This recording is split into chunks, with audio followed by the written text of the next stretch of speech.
नमस्कार दोस्तों, story by निजा पर आज की कहानी है जैसी करनी वैसी भरनी भाग 3। अगर आपने इस कहानी के शुरू के 2 भाग नहीं देखे हैं तो लिंक आपको डिस्क्रिप्शन में मिल जाएगा। और कहानी शुरू करने से पहले जल्दी से चैनल को सब्सक्राइब कर दीजिए और बेल आइकन को प्रेस कर दीजिए ताकि अगली कहानी का नोटिफिकेशन आपको सबसे पहले मिल सके।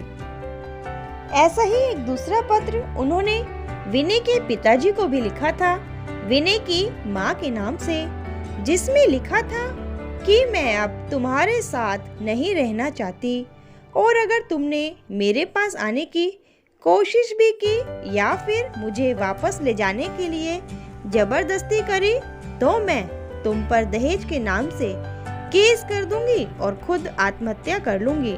मुझे ना तो तुमसे और ना ही तुम्हारे परिवार वालों से कोई मतलब है। मैं अब अपने भाई के घर में ही अपने बेटे के साथ रहना चाहती हूँ और अगर तुम चाहते हो कि मैं तुम पर दहेज का केस ना करूँ और ना ही अपने आप को कोई नुकसान पहुँचाऊँ तो तुम मुझे 10 लाख रुपए नकद दे दो, वह भी 1 महीने के अंदर। विनय के पिता ने वह पत्र भी विनय और उसकी माँ को दिखाया। विनय के मामा के सभी राज खुल चुके थे, लेकिन विनय जानता था कि उसके मामा इतने शातिर हैं कि वह कभी भी इन 10 लाख की बात को स्वीकार नहीं करेंगे। लेकिन विनय अपने पिताजी के पैसों को मामा से निकलवाना चाहता था, इसीलिए विनय और पूनम ने मिलकर एक योजना बनाई जिसके तहत विनय के पिताजी के पैसों के साथ साथ पूनम के घर वालों के 10 लाख भी वापस मिल सकते थे। चारों योजना बनाकर अपने अपने घर वापस आ चुके थे। बाजार में हुई घटना के बारे में किसी ने भी किसी को कुछ भी नहीं बताया था। सब रोज की तरह साधारण व्यवहार कर रहे थे। आज पूनम के भैया रजत ने विनय के मामा जी को फोन करके यह बता दिया था कि गहनों की रकम का इंतजाम हो चुका है। आप अपनी बेटी सारा और सुनार को लेकर घर आ जाइए ताकि वह शादी के गहनों को पसंद कर सके।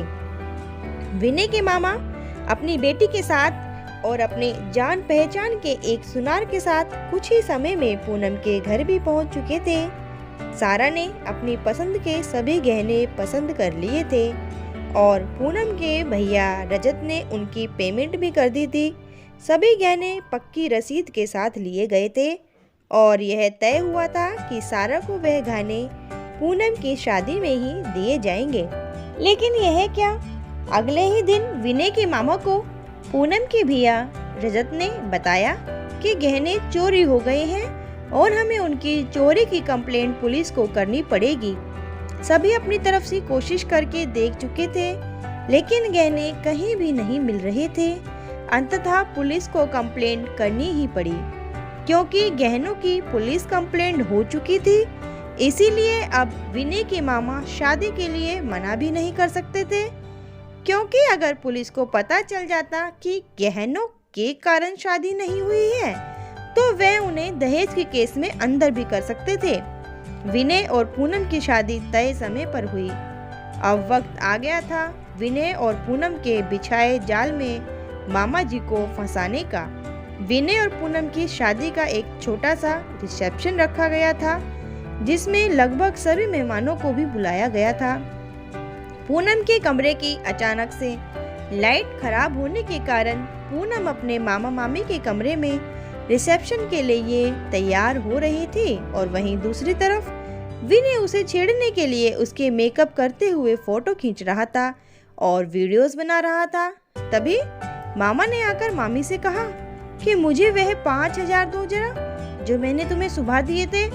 विनय और पूनम तो बस इसी पल के इंतजार में थे। विनय ने अपना फोन संभाला और चुपके से मामी की रिकॉर्डिंग करने लगा। मामी ने जैसे ही 5,000 रुपए निकालने के लिए अलमारी खोली, वैसे ही पूनम के घर से चोरी हुए गहनों की पोटली अलमारी से नीचे गिर गई और गहने फर्श पर बिखर गए। पूनम और विनय के सामने गहनों को देखकर मामा मामी बिल्कुल हक्के बक्के रह गए, क्योंकि गहनों की चोरी का इल्जाम अब उन पर आ गया था। विनय के मामा मामी ने विनय और पूनम को बहुत सफाई दी कि वह नहीं जानते ये यहाँ कहाँ से आए और कब आए? हमने इन गहनों को नहीं चुराया और तुम तो हमारे बच्चे हो ना, हम पर विश्वास करो। लेकिन विनय तो गहनों की रिकॉर्डिंग कर चुका था। पूनम चिल्लाकर सभी रिश्तेदारों को अंदर बुलाना चाहती थी, लेकिन मामी ने उसके मुंह पर हाथ रख दिया और पूनम से विनती करने लगी कि उन्होंने यह चोरी नहीं की है, उन्हें इस इल्जाम में ना फंसाएं। लेकिन मामा जी, आप पर विश्वास करेगा कौन? हमारे पास तो आपकी रिकॉर्डिंग भी है और गहने भी। विनय के मामा मामी फंस चुके थे। उनके ऊपर उस चोरी का इल्जाम आ गया था जो उन्होंने कभी की ही नहीं थी। ठीक उसी तरह जैसे विनय के माता पिता उन गलतियों की सजा भुगत रहे थे जो उन्होंने कभी की ही नहीं थी। अपनी इज्जत सबको प्यारी होती है। विनय के मामा ने विनय के पैर पकड़ लिए और विनय को हर प्रकार से समझाने की कोशिश करने लगे कि वह इस वीडियो को डिलीट कर दे, लेकिन विनय ने उनकी एक ना सुनी। तब तक कमरे में विनय की माँ, ममेरी बहन सारा और विनय के पिताजी भी आ चुके थे। अलमारी से गिरे गहनों को देखकर मामा मामी की बेटी सारा हैरान रह गई। पापा, मैं यह तो जानती थी कि आप लालची हो, मगर यह लालच आपको एक दिन चोर बना देगा मैं नहीं जानती थी। मैं आपको कभी भी माफ नहीं करूंगी, कहती हुई सारा रोते रोते कमरे से बाहर चली गई। लेकिन बेटी सारा, मैंने चोरी नहीं की, मुझ पर विश्वास करो।